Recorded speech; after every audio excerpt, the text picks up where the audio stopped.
আসসালামু আলাইকুম বন্ধুরা, কেমন আছেন আপনারা সবাই? তো আজকে আমি চলে এসেছি আমার গার্ডেনে। তো গার্ডেনটি আপনাদের সাথে একটু শেয়ার করব।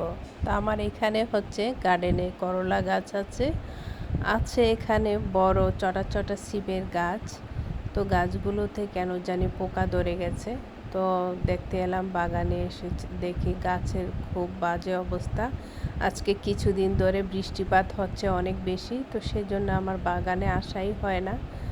তো আজকে এক সপ্তাহ পরে বাগানে এসে দেখি বাগানের গাছগুলো কেমন লালচে লালচে হয়ে গেছে।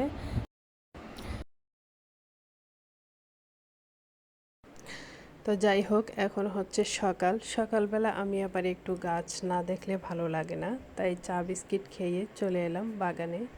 বাগানের পরিবেশটা দেখলে আমার মনটা অন্যরকম হয়ে যায়। আসলে আমি হলাম একটা গার্ডেন পাগল মানুষ, যেখানে গার্ডেন নেই সেখানে আমার বাসা নেই।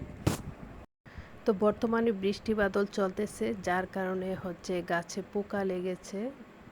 আমার হাজব্যান্ডকে বললাম গাছগুলা এমন পরিস্থিতি হয়েছে কি করা যায়, তো বলছে যে এগুলো স্প্রে করা লাগবে, তাছাড়া হচ্ছে এখানে বন্ধুরা এখানে হচ্ছে কাকরোল গাছ আছে।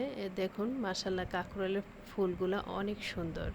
তো আমার হাজব্যান্ড বলছে এগুলা নাকি স্প্রে ঔষধ পাওয়া যায়, ওগুলা দিলেই চলে যাবে।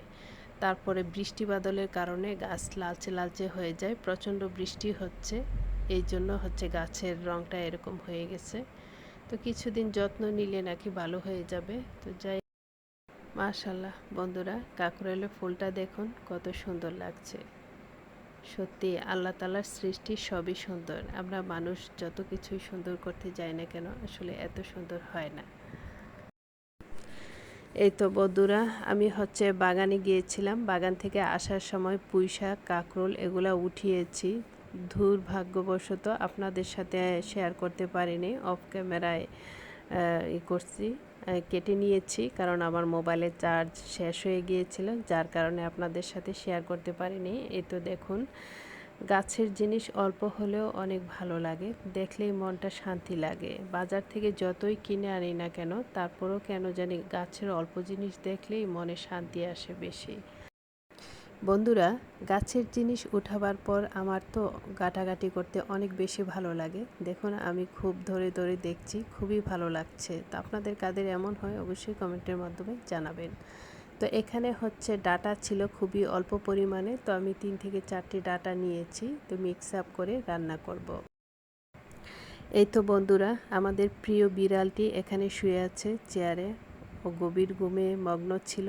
যখনই আমার আওয়াজ পেয়েছে তখন গাড় তুলে তাকিয়েছে, হালকা হালকা তাকিয়েছিল, এখন আবার চোখ বন্ধ করে ফেলছে।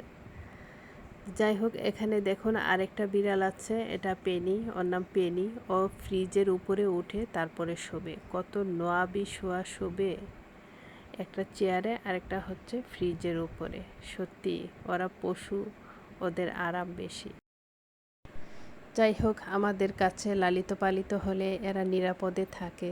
আমরা মানুষ সারাদিনই খাটাখাটনি করতে হয়, আসলে রেস্ট করার সময় আমাদের সবারই খুব কম থাকে। বাসায় ছেলে মেয়ে থাকলে ছেলে মেয়ের পিছনে দৌড়াইতে হয়, একটা নারী তার স্বামী হাজব্যান্ড সংসার পিছনে অনেক দৌড়াদৌড়ি করতে হয়, তাই সময়টা কোথায় এত রেস্ট করা।